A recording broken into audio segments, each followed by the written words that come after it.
ومن أحسن قولا ممن دعا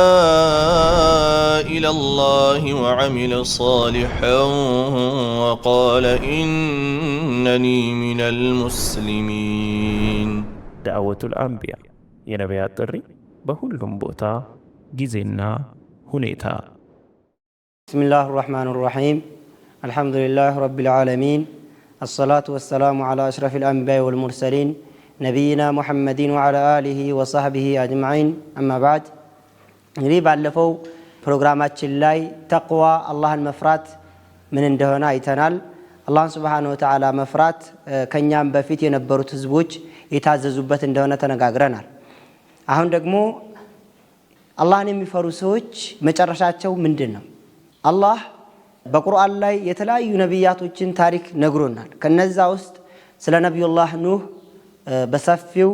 ነግሮናል። አላህ ምን ይላል? إنا أرسلنا نوحا إلى قومه أن أنذر قومك من قبل أن يأتيهم عذاب أليم. إنا نوحن ወደ ህዝቦቹ ላክነው إنا أرسلنا نوحا إلى قومه نوحن ወደ ህዝቦቹ ላክነው أن أنذر قومك ህዝቦችህን አስጠንቅቃቸው من قبل أن يأتيهم عذاب أليم አሳማሚ የሆነው ቅጣት ከመምጣቱ በፊት ህዝቦችህን አስጠንቅቃቸው ብለን ላክነው ይላል። እና እዛው ላይ ምን ይላል አላህ ኑህ የተላኩበትን እና ትእዛዛቸውን ሲገልጽ አን ዕቡዱላህ ወተቁሁ ወአጢዑን ይላል። አላህን ብቸኛ አድርጋችሁ አምልኩ ከአላህ ጋር አታጋሩ ይላል። እና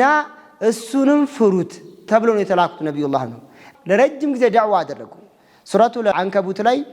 من إلى الله ولقد أرسلنا نوحا إلى قومه فلبث فيهم 1000 سنة إلا 50 عاما فأخذهم الطوفان وهم ظالمون إلى الله نوح لكن ወደ ህዝቦቹ በመሐከላቸውም ሆኖ 950 ዓመት ወይ ደግሞ ለ1000 ዓመት 50 ዓመት እስከሚቀር ድረስ ዳዕዋ አደረገላቸው ይላል። እንግዲህ ነብዩላህ ኑህ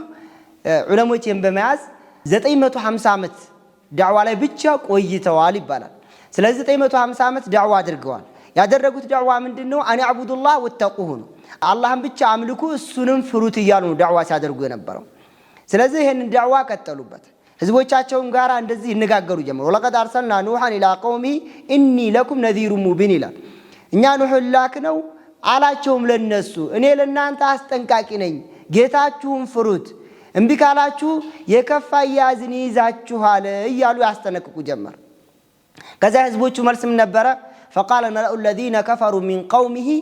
كانوا حزبوች ውስጥ እነዛ የካዱት መልሳቸው ምን ነበር? ما نراك الا بشرا مثلنا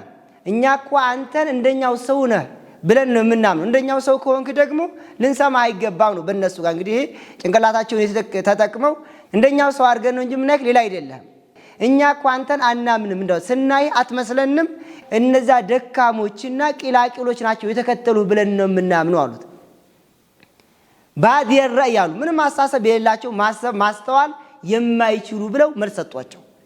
ከዛ በኋላ ምን አሉ? እኛ አንተን ሆነ እነዛን የተከተሉን አናያችሁም ደካሞች ናችሁ ብለን እንጂ ብለው መልስ ሰጡ። ነብዩላህ አሁንም አላቆሙም። قال يا قوم እናንተ ህዝቦቼ ተው አላህን ፍሩ በማለት ቀጠሉ። قال يا قوم أرأيتم إن كنت على بينة እኔ ጌታዬ ዘንድ ያመጣሁላችሁ ማስረጃ ግልጽ ይሆንና ምንም የማያሻማ ከሆነ እንደዚህ እውነትን ከሆነ ጀላችሁ የመጣሁት ለምን አትቀበሉም ብለው ጥሪ አደረጉላቸው። እምቢ አሉ። አላህ Subhanahu Wa Ta'ala የኑህን ጥሪ ሰማ። እሳቸውም ተጣሩ ወደ አላህ قال ربي إني دعوت قومي ليلا ونهارا ጌታዬ ሆይ እኔ ህዝቦቼን ሌት ተቀን ጠራኋቸው ጌታዬንም ስሙ ጌታዬንም ታዘዙ አልኳቸው እምቢ አሉ አንታዘዝም አሉ እና አንተ ትእዛዝህን አምጣ ይላል። حتى إذا جاء أمرنا የኛ ትእዛዝ የመጣ ጊዜ ማለትም አላህ Subhanahu Wa Ta'ala ነብዩላህ ኑህን ምን አላቸው? መርከብ ስራ ብሎ አዟቸው ነበር። وصنع الفلك بأعيننا እኛ ያየነህ መርከብ ስራ ولا تخاطبني في الذين ظلموا إنهم مغرقون እነዛ ራሳቸው ለበደሉ ሰዎች እንዳትጠይቀኝ እነሱ ከሚሰምጡት ሰዎች ናቸው ብሏል አላህ። ከዛ ነብዩላህ ኑህ መርከብ ይሰሩ ጀመር። ويصنع الفلك እንደው መርከብ ሲሰሩ ምን ያደርጋሉ? ባጠገፋቸው ሲያልፉ ያሾፉባቸዋል። አያቻቸው ይንኪል ብሎ ከእንጨት ይገጣጥማል እኮ እኛን አላህን ፍሩ ያለሱ የራሱ ስራ ይሰራል እያሉ ያፈዙባቸው ነበር። ከዛ ምን አሏቸው? ኢንሻአላህ እናያለን ዛሬ እንደምታሾፉብን ነገ ማን እንደሚያሾፍ እናያለን فسوف تعلمون من يأتي عذاب يخزيه ويحل عليه عذاب مقيم እንግዲህ ዘውታሪ የሆነ ቅጣት በማን ላይ እንደሚመጣ እስኪ እናያለን ዛሬ እንደቀለላችሁብን አይቀርም ይላል حتى إذا جاء أمرنا وفارت النور يا تزازم بمتا ጊዜ وفارت النور قل نحمل فيها من كل زوجين اثنين ከያንዳንዱ እንስሳት ጥንድ ያረክ እዛች መርከብ ላይ ጫናናቸው ይላል ይሄን አደረጉ ይሄን ካደረጉ በኋላ አላህ Subhanahu Wa Ta'ala መሬትን ውሃ አውጪ አላት ሰማይን ዝናብ አውርጂ አላት ዓለሙ እንዳለ በውሃ ሞላ ከዛ ምንድነው ያለው አላህ እነዛ ኑህንና የኑህን ተከታዮች በኑህ አምነው ይሄዱ የነበሩን ሰዎች ነጃ አወጣናቸው ኑህንም አዳነው ተከታዮቹንም አዳናቸው حتى اللهم ባለ መፍራቱ ልጃቸው እንኳን አልዳንም ነው የሚባለው ኑህ ነብዩላህ ኑህ ተጣሩ ልጄ ሆይ ና ከኛ ጋር መርከቧ ላይ ውጣ ትድናለህ አላህን ፍራና ና ቶሎ ወደኔ ሲበርት ላ እኔ ተራራ ላይ ወጥቼ ነው ምድነው አለ قال لا عصم اليوم من امر الله ዛሬ ከአላህ ተዛዝ ምንም መሸሻ የለም ማምለጫ የለም እምትድነው እዚህ መርከብ ላይ ብቻ በመውጣት ነው አሉት እምቢ አለ ወደ ተራራ ወጣ قال سآوي الى جبل يعصمون من الماء قال لا عصم اليوم من امر الله ከዛ በኋላ ማለት ከሚሰምጡ ሰዎች ሆነ ያው አባትናቸውና አዘኑ ነብዩላህ ኑህ ተጣሩ ጌታቸውን ኑህ ምን አሉ ጌታዬ ሆይ ቃል ገብተህልኝ ነበር ልጄ እኮ ከኔ ነው ከቤተሰቦች ነው ሲሉ قال انه ليس من اهلك እሱኮ ካንተ ቤተሰቦች አይደለም አላህን ከሚፈሩ ሰዎች አልነበረም ነው ያላቸው ስለዚህ አላህን የሚፈሩ ሰዎች ነገ የሆነ በላ እንኳን ቢመጣ አላህ እነሱ ነው ነጃ የሚያወጣቸው አጠቃላይ የሆነ አማ የሆነ በላ ሲመጣ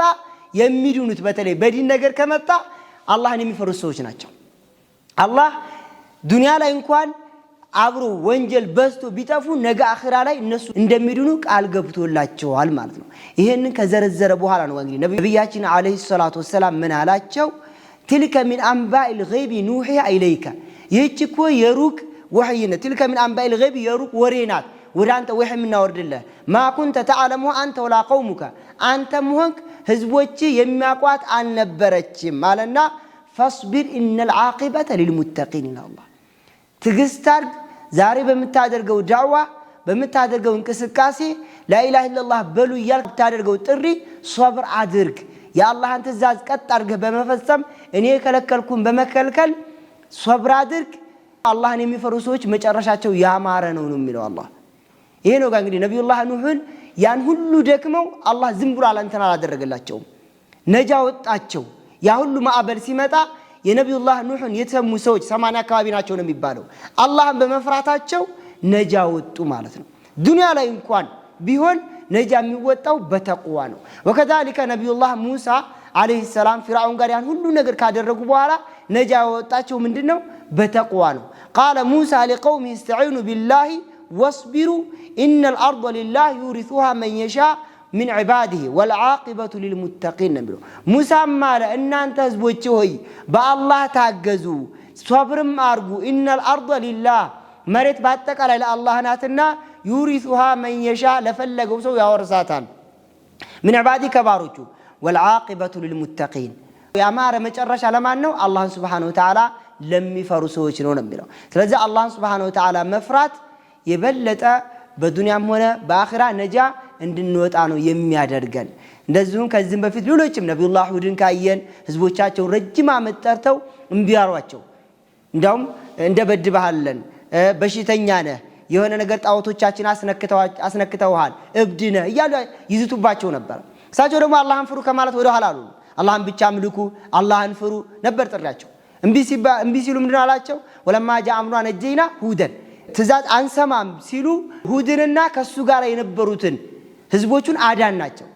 አብረውት የነበሩትን ሰዎች አዳናቸው ነው የሚለው አላህን በመፍራታቸው ምክንያት ያአላህን ነብይ እሺ ብለው በማለታቸው ምክንያት አዳናቸው ከምን ከንፋስ እንደ ጥይት ከሚምዘገዘግ በጣም ፈጣን ከሆነ በውስጡ እሳት ያለበት ነው የሚባለው ንፋሱ ራሱ ያቃጥል ነበር እሳት ነበርበት ነው የሚባለው ይሄ በነብዩላህ ሁድ ጊዜ የሁድ ህዝቦች ላይ ተላከው ንፋስ እና ከዚህ ከንፋስ አላህ ሙተቆችን ነጃ አወጣቸው ማለት ነው ወከዛሊከ የነብዩላህ የሳሊህም ህዝቦቻቸውን እንደዚህ ረጅም አመት ጠሩ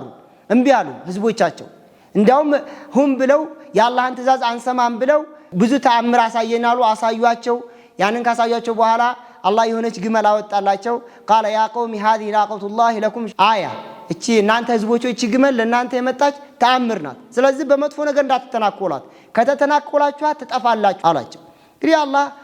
ከዚህ በፊት የነበሩትን ሰዎች ይፈትናቸዋል በተለይኛው የነብዩ ኡማ ላይ ፈተና ቀለል ያለ ነው የሚባለው ከዛ በፊት ደግሞ ከባባድ ነበር እና እቺ ግመል ከመጣች በኋላ ምንድነው ያደረጋቸው ግመሏ ወተት ሰጣቸዋለች ግን አንድ ቀን ወንዝ ስትሄድ ማህበረሰብ ሁሉ የሚጠጣውን ውሃ ነው የሚጨርስባቸው በዚህ በጣም ተማረሩና አንድ ቀን ግመሏን ቆረጧት فاقروها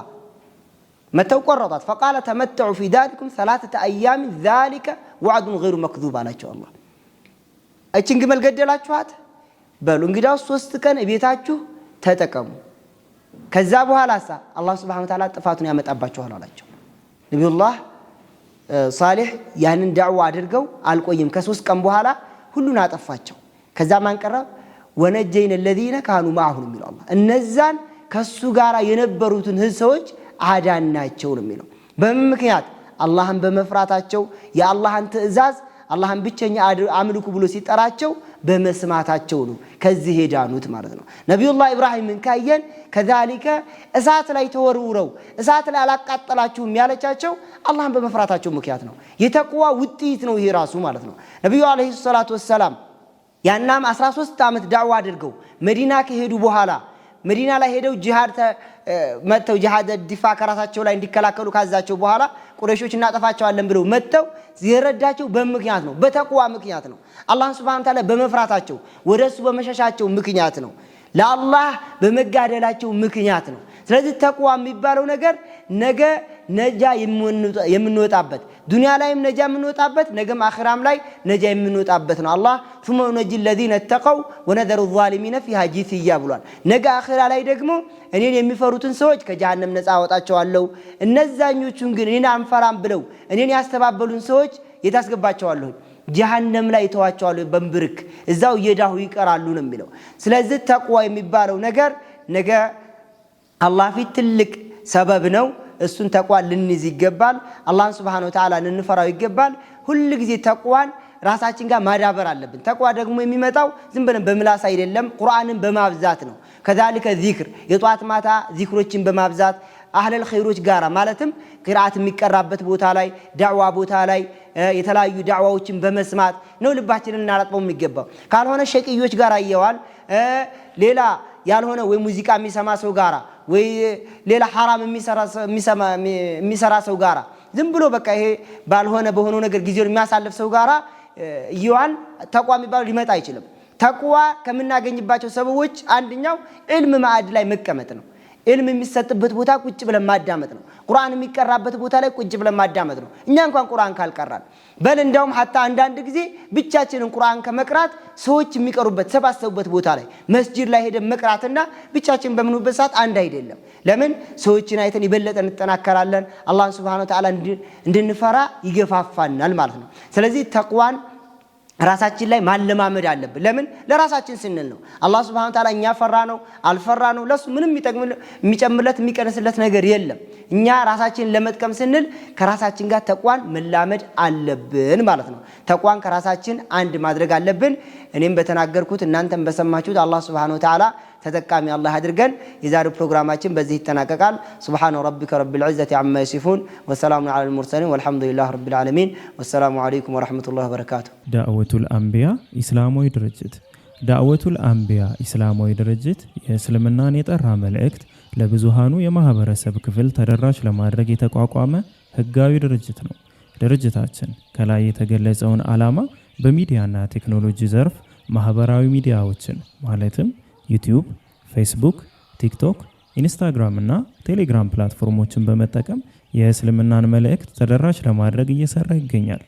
በመሆኑ ድርጅቱ ለብዙሃን ተደራሽ በመሆን የሂዳያ ሰበብ ይሆን ዘንድ የድርጅቱን የማህበራዊ ሚዲያ አካውንቶች ፎሎው ላይክ ሼር እና ሰብስክራይብ በማድረግ ድጋፍ ታደርጉ ዘንድ ሁላችሁንም ይጋብዛል ومن أحسن قولا ممن دعا إلى الله وعمل صالحا وقال إنني من المسلمين دعوة الأنبياء የነቢያት ጥሪ በሁሉም ቦታ ጊዜና ሁኔታ